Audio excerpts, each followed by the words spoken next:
Hello and welcome to The Lucky Roll, an eclectic channel for eclectic games. And today we're going to be unboxing HeroQuest, the Frozen Horror Quest Pack.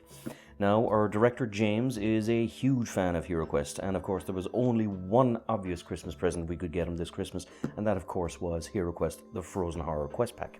This is interesting because it, to me, is the newest of the expansions. It's also kind of where the new iteration of HeroQuest with Avalon Hill is going off in its own slight direction, because it has all new minis. There's no repetition of the minis here from the base game.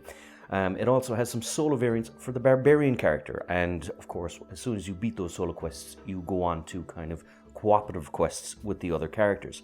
But nevertheless, it's a whole kind of new adventure in the HeroQuest series and saga. So with no further ado, let's open up James's Christmas present and see what we have inside. Now, opening the box for the very first time, we are greeted with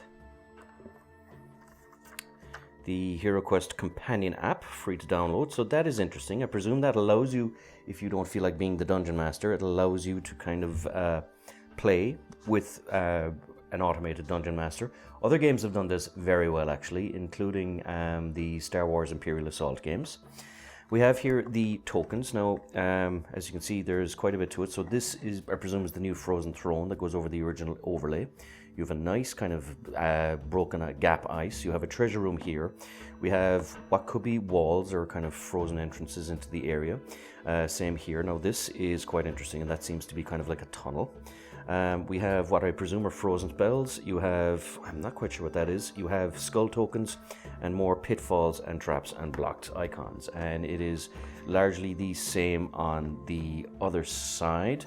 Actually, no, I stand corrected. Now, as you can see, it pops out quite easily, so there's no difficulty in using these or popping these out, so you can do so safely without damage. You also have other new areas, so there's actually quite a lot of new little areas here, so that is nice to see, including what seems to be an outdoor frozen area, so that is a nice, interesting aesthetic. And what seem to be like polar bears and Eskimos on either sides of a frozen river. So those are the new kind of board overlay components. This is just another one that popped out. We have the quest book here, which is shaped like a comic, but in landscape format. So I don't know if that would annoy people or not, but so there's a little bit of lore here. I won't go into the too many details. No, it's a book that is 37 pages long, but a lot of those pages, of course, are quests. So we have 1, 2, 3, 4, 5, 6, 7, 8, 9, and 10. So we've 10 quests, and the first 4 were solo quests.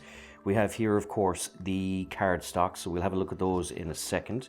And we have the mercenary symbols, so you get the stats on different figures. And of course, your own dungeon design quest kit, so design your own quest adventures, which again is great for a game, certainly a game that was beloved of my childhood, that, you know, you can design your own quest adventures and encourage kids to kind of do their own thing. So we'll have a quick look at the minis, and of course we will have to start with the big boyo himself, the Frozen Horror. Now this is actually, it's a heavy enough plastic piece, but he is actually huge. So the Barbarian, which is a guy, of course, which ate his vegetables when he was young, is still quite small in comparison to this.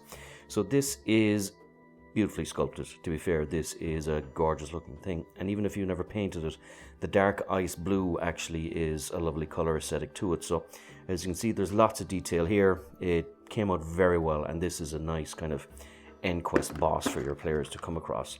You have here the Barbarian, so I'll just zoom in on him a little more. And you can see again, it is a good quality sculpt. There's a lot here that you can do. Very Conan the Barbarian, perhaps in his youth type of a look. So that's himself. We have here what I presume are some of the mercenaries. Now these are the same sculpts. So this is a female mercenary. Yeah, absolutely nothing wrong with her. She has, the swords aren't bent. The detail is quite nice. I like the little kind of line symbol here on the front. So she comes here 3 times. You have another soldier here which is a two-handed broadsword. Same thing, he seems to be wearing greaves, but yep, nice detail. You can pick out the ears, the hair, everything like that. So if you are someone who does painting, you can paint them up. They won't pop quite as well as the Games Workshop because the detail is very finite, but nevertheless, if you're someone who wants to brave or bling your game by painting it a little bit, there's absolutely no reason you can't do it here. You get 3 of him. You have a female crossbow archer, I believe, or male, probably female. Actually, it's hard to tell because back in medieval times you had a lot of fellas with mullets, so the crossbow is kind of covering the chest area, so I can't tell for sure, and well, there's nothing to check under the skirt, so we're going to presume that it can be female or male. But nevertheless, you have 3 of these. It looks quite nice. Again, there's absolutely nothing wrong with this. These are nice new sculpts and molds for HeroQuest, and we have here, which are more kind of two-handed axe warriors with kind of mullets and long hairs again. So yeah, very nice looking sculpts. They're actually quite thin. Normally these guys are kind of brimming with muscles, but of course all the monsters in the core game are kind of, to quote the bard who's famous for his HeroQuest videos, the muscularity is endemic in those ones. Whereas in this lot they seem to be kind of more like actual soldiers, which are kind of greyhound type of builds. But no, nothing wrong with that. We have new dice. So I'm just going to zoom out here a little bit. So we have the standard blue dice, and we have nice transparent combat dice. Now these are actually lovely. They're embossed as well. So these aren't printed. Well, this one, nope, these are embossed, so they're not actually just printed on it, so it's not going to kind of fade quite quickly. So you have 6 of these transparent blue ice ones, which is a lovely color aesthetic, and blue dice as well. So that was a small, nice little thing that I actually quite like because, you know, blue, cold, things like that. And we have here the actual cards themselves. Now I'm just going to have to rip these off. And we have here the new spells. So we have Chill, which causes 1 point of body damage. You have Ice Wall, which is, I presume, something that you can kind of... This spell creates up to 4 squares of solid ice. So I presume if you want to stop monsters getting you. You have Skate, which I presume is you can move quite fast. You have Ice Storm, Mind Freeze, Soothe, so it's a healing trait, and you, of course, nice picture of a monster. So I'm liking the new artwork here. You have the Amulet of the North, you have the Ring of Warmth, so you get immunity to chill with that. The Armband of Ice, which again gives you immunity to different things. The Snowshoes of Speed, which of course gives you 2 extra movement. The Spell Scroll, which is a chill. An Offensive Spell, Ice Storm, Ice Bridge, Psychic Recovery, no Ice Bridge. Will create a permanent bridge of magic ice tiles that enables heroes to cross over any pit, trap, chasm, crevasse, or icy square. Now you can only use it once, but that's interesting that it can allow you to do shortcuts. You have another Skate skill. You have Warmth. You have, of course, different items. These are treasures, of course. So you've got Poison. You've got a Potion of Magic Resistance. You've got a Potion of Warmth. A Potion of Battle Rage. A Potion of Rejuvenation. Icy Strength. Frost Skin. And, of course, you have the character... standards. So we have here the Barbarian, we have the Crossbowman, we have the Halberdier, we have the Swordsman, we have the Scout. Now we have a Polar Warbear, a Yeti, an Ice Gremlin, and a Frozen Horror. Now I haven't seen these minis here, so I'm going to check under, and of course here are the rest. So this game was actually even better value than I had initially thought, because there is a subsection. We have here the character sheets, and there is tons of them. So that, I always like that because I tend to like using the character sheets. We have other cool little minis here, so we'll take out the polar bear and have a look at that. So it's interesting that the humanoids are in, or that the humans are in grey and the humanoids and monsters are in light kind of frost blue. So the polar bear is pretty intense looking. Now this was something that would come out quite nice painted, but even the actual kind of the base plastic color here is quite nice. So you have 2 of him. You have a Yeti here. This fella already hopped out. So, and again, a nice big mini. So in terms of size comparison with your hero, basically this is just a standard Yeti, but he's still that little bit bigger than the actual Barbarian.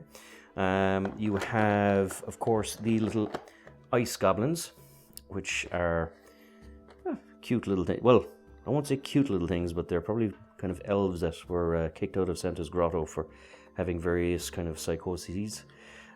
So they're a little bit smaller than the barbarian. And of course we have the entrance and exits, which are a staple of the expansion's doors. So as you can see, they're kind of nice, cool little frozen landscape doors, and you have the monster door here, and it's the same on either side. So all said and done, I have to say, of all the expansions that I have seen for HeroQuest, I do already think that this is the best.